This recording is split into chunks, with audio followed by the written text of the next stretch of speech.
Bismillahirrahmanirrahim. Assalamualaikum. Nama saya Muhammad Syafiq bin Muhammad Said. Nombor pelajar 2744342. So untuk tugasan kali ni, untuk tugasan video ni, saya sebagai pelajar dah diberi tugas untuk membincangkan tentang subtopik bawah tajuk chapter nombor 7, iaitu komunikasi interpersonal. So untuk subtopik ni saya dah pilih satu tajuk. So yang mana saya akan pilih pendekatan interaksi. So yang mana saya akan refer pada modul ni juga. So dalam sama saya akan bincangkan apa yang saya boleh kupaskan sikit berdasarkan modul ni. So untuk pendekatan interaksi ni, ini telah diutarakan oleh 3 orang atau pada tahun 1967, yang mana namanya Paul Watzlawick, Janet Bevin dan Don Johnson.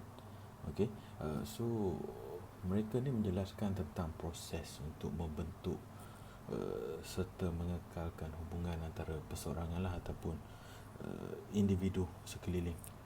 Okey, so kita ada 3 lagi pecahan kecil untuk tajuk pendekatan interaksi ni, yang mana saya sebutkan dulu. Kita tidak boleh tidak berkomunikasi. Itu satu saya akan terangkan. Dan yang kedua, manusia berkomunikasi secara digital dan analogik. Dan yang terakhirnya untuk subtopik ini, komunikasi sama dengan isi kandungan. Okey, untuk kita balik kepada tajuk yang pertama, subtopik kecil yang pertama lah.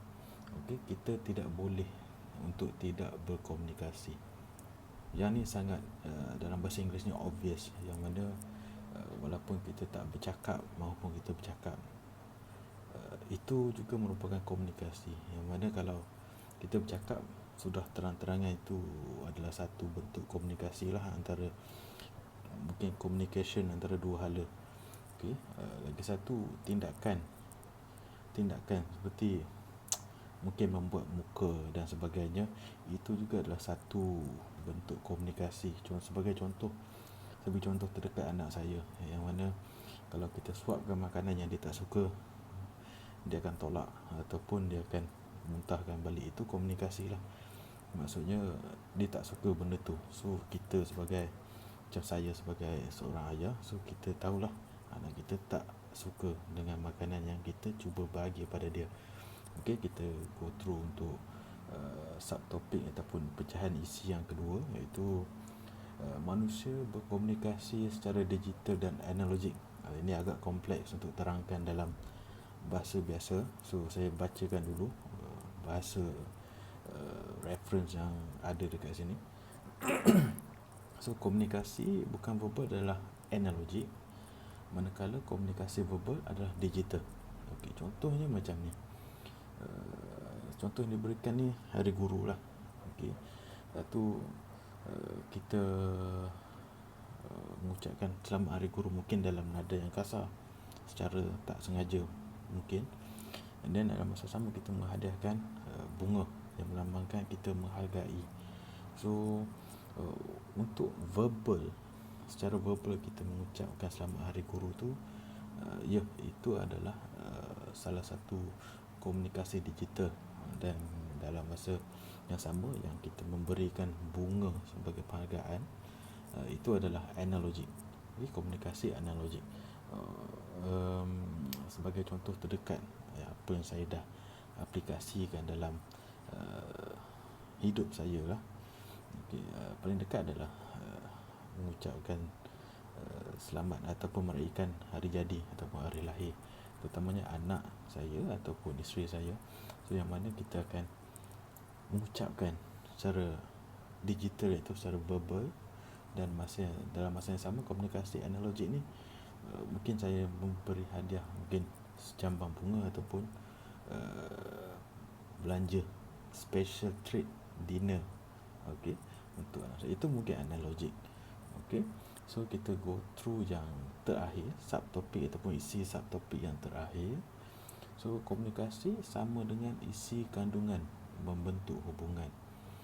Okey, yang ini macam kita tengok drama ke, ataupun macam apa yang berlaku dekat kita seharian pun dah mencukupi sebenarnya. Sebagai contoh, apa yang disampaikan tu beremosi, ataupun dalam masa beremosi tu dia menyampaikan sesuatu mesej yang kita dapat rasa. Sebagai contoh, mungkin saya bagi contoh gembira contohnya. So situasi ni waktu saya balik daripada kerja lah. Okey, yang mana biasa sampai rumah ni dah mandi, solat apa semua, dan waktu makan, isteri saya datang ke sebelah, dan dia bawa pregnancy test. Okey, yang mana saya tak menjangkakan ni, tapi daripada riak wajah dia tu, riak muka dia, dia senyum apa semua tu, and then kita tahu ini adalah satu khabar yang gembira lah untuk kami. So benda ni menunjukkan yang riak mukanya kita dah tahu, okey, menyampaikan itu komunikasi, menunjukkan dia gembira. Dan dari segi yang kita boleh kaitkan adalah analogik.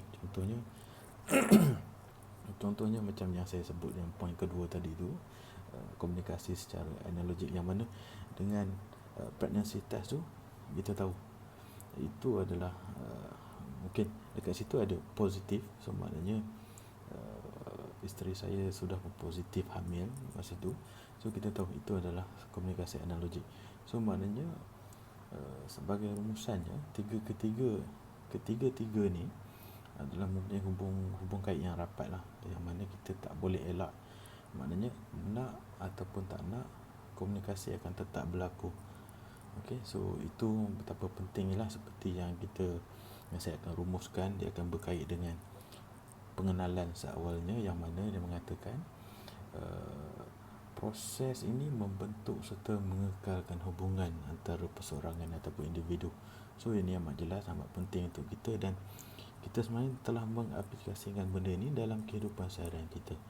So saya rasa setakat itu perbincangan untuk topik ini. Segala salah silap saya mohon maaf, dan terima kasih. Assalamualaikum warahmatullahi wabarakatuh.